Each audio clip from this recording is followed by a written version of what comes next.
अब देखिए, हर शख्स यह जानना चाहता है कि आखिर सीएम कौन बनेगा, क्योंकि बंगाल में पहली बार बीजेपी सत्ता में आई है। तो देखिए जरा मुख्यमंत्री की रेस में कौन कौन से चेहरे हो सकते हैं। सारे योद्धाओं ने मिलकर यह जीत हासिल की है, जीत बहुत बड़ी है।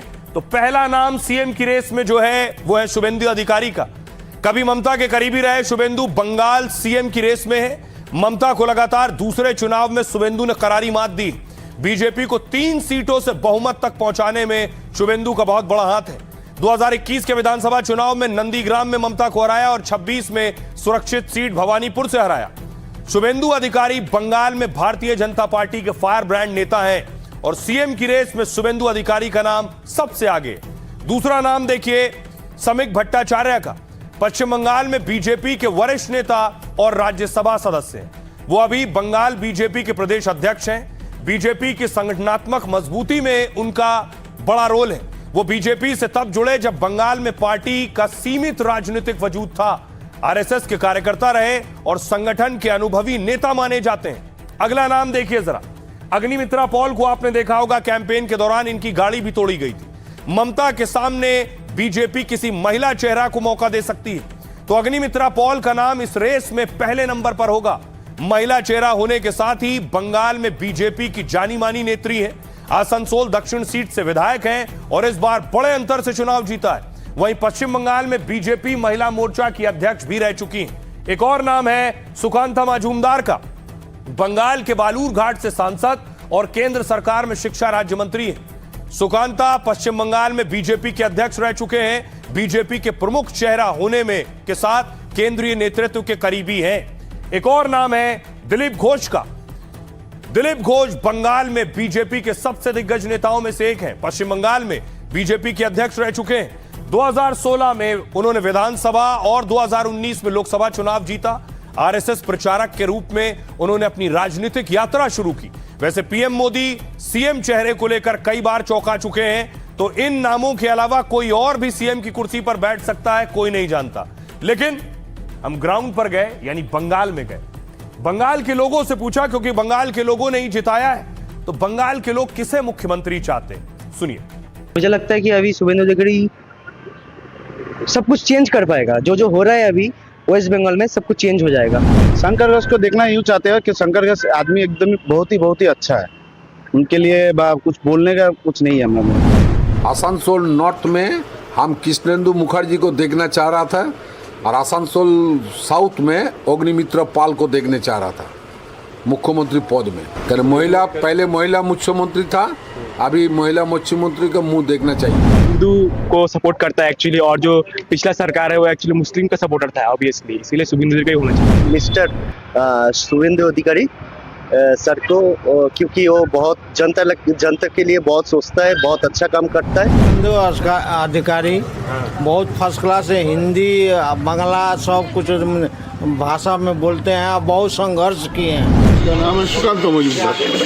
वो एमएलए नहीं किया, लेकिन उसको मतलब बहुत अच्छा हुआ। शुभेंदु जी रहना चाहिए, बहुत जूझे हैं, बहुत लड़े हैं, और बाकी मोदी जी जो करेंगे अच्छा ही करेंगे। झटका तो देंगे मोदी जी, वो कुछ ऐसा नया चेहरा लाएंगे, विश्वास है।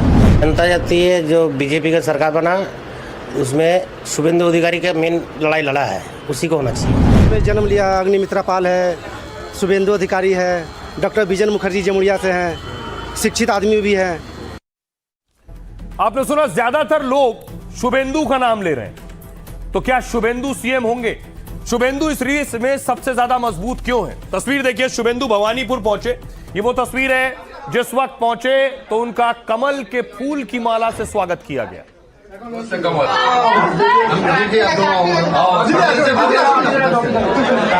भवानीपुर के लिए माला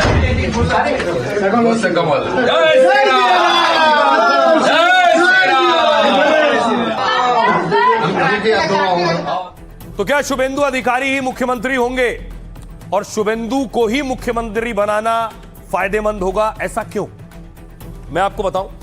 बंगाल में ममता बनर्जी को हराना सबसे बड़ी चुनौती है और यह चुनौती अपने कंधे पर शुभेंदु अधिकारी ने ली। फिर 2021 में नंदीग्राम में ममता को हराया, 26 में भवानीपुर में ममता को हराया, सोचिए, ममता बनर्जी 7 बार सांसद और 3 बार की विधायक है। पूरे सियासी करियर में वो सिर्फ 3 बार हारी हैं और उसमें से 2 बार शुभेंदु अधिकारी ने हराया। बंगाल में ममता को उन्हीं के अंदाज में चुनौती देने वाला एक ही शख्स है शुभेंदु अधिकारी। ममता की तरह आक्रामक तेवर और सड़क पर सियासत की है। 6 साल पहले जब बीजेपी में आए तो बंगाल में पार्टी सिर्फ 3 सीटों पर थी बीजेपी। शुभेंदु ने ममता को घेरा और बीजेपी को जमीन पर बढ़ाया। साल भर में बीजेपी की सीट 3 से बढ़कर 77 पर पहुंच गई। 2021 चुनाव के बाद शुभेंदु की ताकत और बढ़ती चली गई। लगातार टीएमसी को विधानसभा के अंदर और बाहर घेरते रहे। 2020 तक शुभेंदु ममता के सबसे भरोसेमंद और पावरफुल थे। ममता सरकार में सोचिए, शुभेंदु अधिकारी के पास 5 अहम विभाग थे और ममता की हर रणनीति को बखूबी समझते रहे और इसी वजह से ममता को घेरने में शुभेंदु को कम से कम महारत हासिल है। संदेश खाली, आरजी कार और दुर्गा पूजा हिंसा जैसे मुद्दों पर घेरा। शुभेंदु ने लगातार पश्चिम बंगाल में यात्राएं कर माहौल बनाया और खुद को ममता जैसा जुझारू और कद्दावर साबित किया है। ममता जैसा कद बना लिया तो पद के भी सबसे बड़े दावेदार बन गए शुभेंदु अधिकारी। और कई बार इस तरह का इशारा भी मिला गृह मंत्री की तरफ से भी, और कहा जाता है कि खुद गृह मंत्री अमित शाह ने शुभेंदु से कहा कि भवानीपुर जाओ और वहां से लड़ो। सुनिए जरा क्या कहने शाह। शुभेंदुदा हमारे नंदीग्राम से लड़ना चाहते थे। मैंने शुभेंदुदा को कहा था कि सिर्फ नंदीग्राम नहीं, ममता के घर में जाकर उसको हराना। ये बहुत जरूरी था। ममता बनर्जी का हराना बहुत जरूरी था। ममता बनर्जी का राजनीतिक संन्यास अभी हो गया है। 21 में नंदीग्राम में हारी, इस बार हार गया। इस बार भी हारा 15,000 से ज्यादा वोट से। उन्होंने 15 राउंड तक थी। जब उनका मार्जिन खत्म करके मैं 536 वोट से आगे निकल गई, तब उन्होंने भागना चालू कर दिया। बहरहाल आप अपना और अपनों का बहुत बहुत ख्याल रखिए। रुक रहे एक छोटे से ब्रेक के लिए, लौट रहे हैं कुछ ही पल में।